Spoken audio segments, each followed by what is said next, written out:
رمضان ہے اللہ کی قربت کا مہینہ، جسمانی اور روحانی عبادت کا مہینہ۔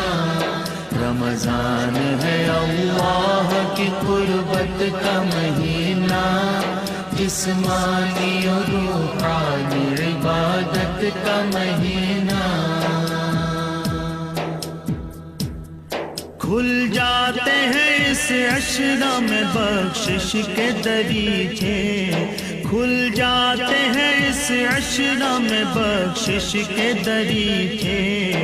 حوریں بھی بیاں کرتی ہیں صائم کے قصیدے، ہے عالم بالا میں بھی شہرت کا مہینہ۔ رمضان ہے اللہ کی قربت کا مہینہ، جسمانی اور روحانی عبادت کا مہینہ۔ اعوذ باللہ من الشیطان الرجیم، بسم اللہ الرحمن الرحیم۔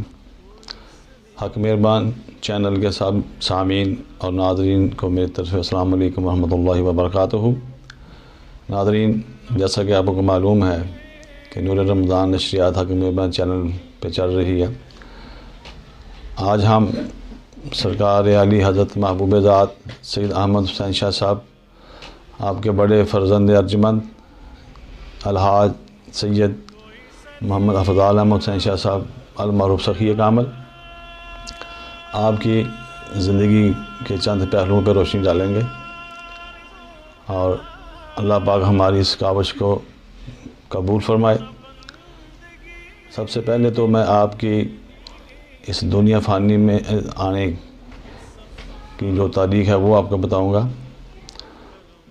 آپ 21 جولائی سن 1926 بروز بدھ 10 محرم الحرام 1345 ہجری کو بٹالہ شریف، جو اس وقت پاک و ہند نہیں تھا بلکہ بر صغیر تھا، آپ اپنے نانا محترم جناب سید مظفر علی شاہ صاحب کی حویلی میں آپ نے عالم ارواح سے اس عالم رنگ و بو میں اپنا ظہور فرمایا۔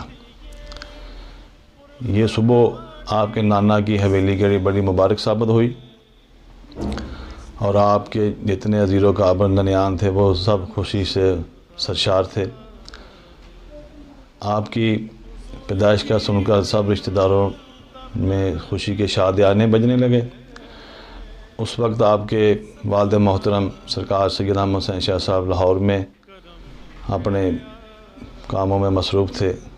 جب 2-4 دن بعد آپ کو یہ خبر معلوم ہوئی تو آپ خوشی سے اپنے خداوند کریم کی بارگاہ میں سر بسجود ہو گئے، اور آپ نے اللہ تعالیٰ کا شکر ادا کیا، اور آپ سجدے میں اللہ پاک کے حضور یہ دعائیں مانگ رہے تھے کہ یا اللہ پاک، جو آپ نے مجھے بیٹا عطا کیا ہے اسے نیک اور صالح اور اپنے حبیب کے صدقے آپ کی سنتوں پر چلنے کی توفیق عطا فرمانا۔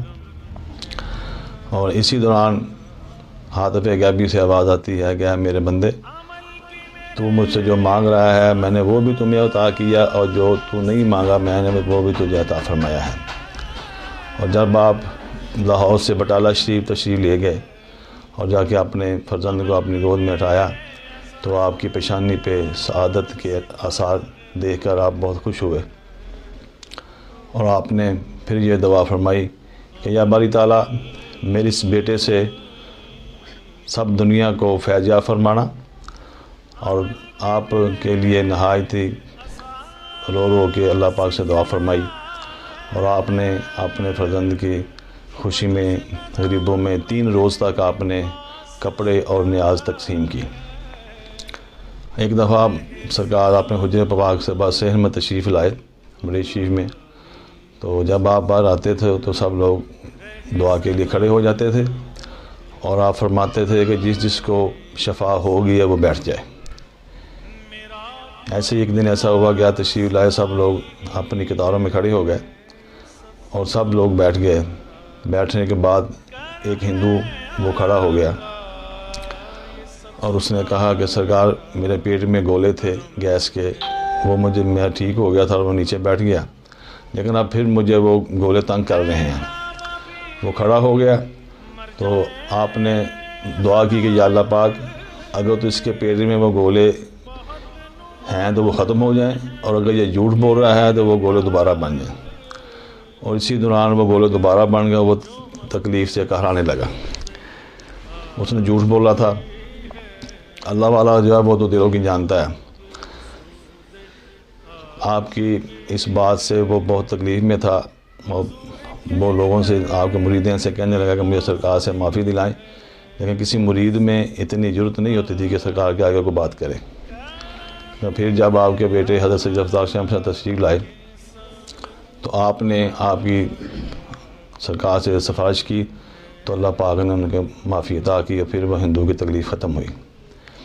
اسی طرح سرکار کی بے پناہ واقعات ہیں جو اگر میں بیان کرنا چاہوں تو کافی وقت درکار ہے۔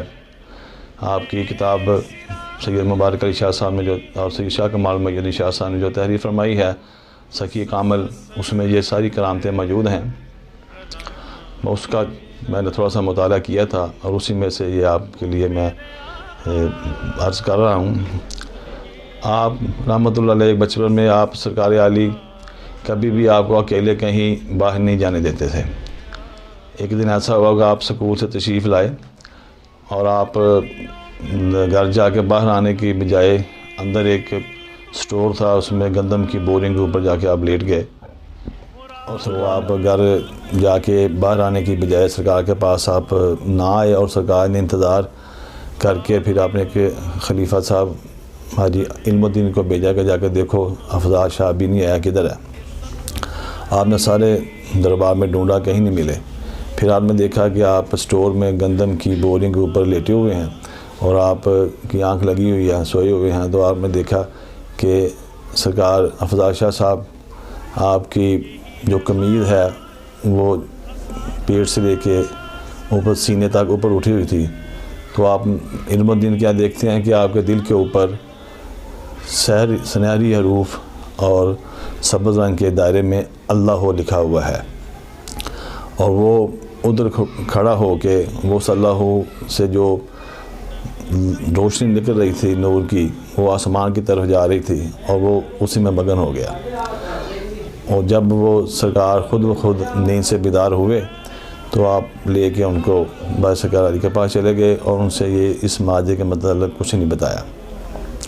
جب آپ اسکول جاتے تھے تو آپ کے اسکول کے باہر ایک جلیبیاں بیچنے والا تھا، وہ جب آپ نے پوچھا کہ کیا باؤ ہے تو اس نے بتایا کہ 2.5 آنا پاؤ ہے۔ آپ کی وہ یہ الفاظ سن کے بہت خوش ہوتے تھے، اور اکثر آپ نے جو جیب خرچ ملتا تھا وہ اس کی جلیبیاں لے کے بار آپ نے دوسرے دوستوں میں بانٹ دیتے تھے۔ اس کے بعد جو بھی جیب خرچ ملتا آپ کو وہ بھی ایسے اپنے دوستوں میں غریبوں میں تقسیم کر دیتے تھے۔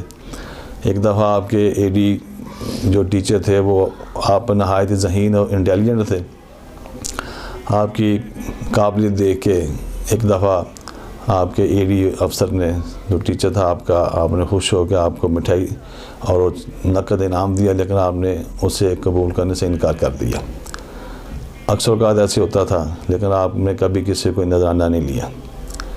اس کے علاوہ یہ تو آپ کے بچپن کی کرامات ہیں، اور جو میرے سے بیتی ہے کرامت اورس پاک سرکار کی، وہ میں آپ کو پیش کرتا ہوں۔ ایک دفعہ ہم 10 محرم پہ دربار شریف گئے، رات کو 9 محرم کو قافلہ گیا، اور ہم سب دوست دربار شریف پہنچے۔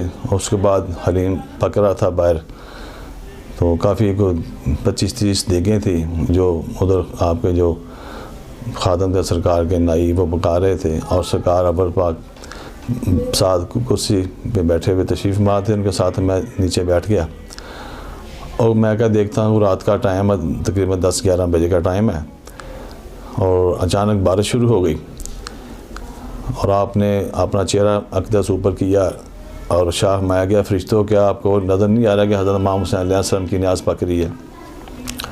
آپ چلے جاؤ، اور جب نیاز ساری پک جائے گی پھر دوبارہ آ جانا۔ ایسے ہی ہوا، جب رات کے 1:30-2 کا ٹائم ہوا، نیاز پک گئی، دیگیں ساری اندر لے گئے، پھر آپ بیٹھے رہے اسی وقت تک، میں بھی ساتھ بیٹھا رہا، یہ مجھے سعادت حاصل ہوئی۔ اور آپ نے جب دیگیں پک کے اندر چلی گئی تو سرکار نے شاہ میں کہا فرشتوں آ جاؤ، آ کے اپنا کام کرو، اور ساتھ ہی بارش شروع ہو گئی اور صبح تک بارش ہوتی رہی۔ یہ سرکار پاک کی میری سامنے جو کرامت ہے وہ میں نے آپ سے بیان کی ہے۔ کرامات پیش کی ہیں، کرامات تو آپ کی بے شمار ہیں جو علم کے احاطہ میں نہیں آ سکتی، لیکن کوشش کریں گے انشاءاللہ اور کرامتیں جو ہیں وہ اگلے پروگرام میں آپ کے تب تک کے لیے مجھے اجازت دیجیے۔ اللہ حافظ، انشاءاللہ اگلے پروگرام میں پھر ملاقات ہوگی۔ رمضان ہے اللہ کی قربت کا مہینہ، جسمانی اور روحانی عبادت کا مہینہ۔ رمضان ہے اللہ کی قربت کا مہینہ، جسمانی اور روحانی عبادت کا مہینہ۔ کھل جاتے ہیں اس عشرہ میں بخشش کے دریچے، کھل جاتے ہیں اس عشرہ میں بخشش کے دریچے۔ حوریں بھی بیاں کرتی ہیں سائن کے قصیدے، ہے عالم بالا میں بھی شہرت کا مہینہ۔ رمضان ہے اللہ کی قربت کا مہینہ، جسمانی اور روحانی